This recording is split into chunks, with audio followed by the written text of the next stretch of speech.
श्लोकम् 59 यत्येकम् अक्षरं ब्रह्म सर्वाम्नाय समन्वितं तारकं सर्वजन्तूनां தத்துவம் தவச்ச வாச்சகம்.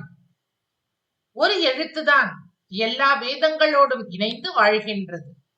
அந்த அக்ஷரம்தான் பெரியது. சர்வ ஜந்துக்களையும் அக்கறையில் சேர்த்து வைப்பது. அந்த அக்ஷரம் நீதான். உன்னைத்தான் அது உரைக்கின்றது. ஓம் என்பதே அந்த அக்ஷரம். அந்த அக்ஷரமே பிரம்மம் என பெயர் பெற்றது. அதுவும் நீதான்.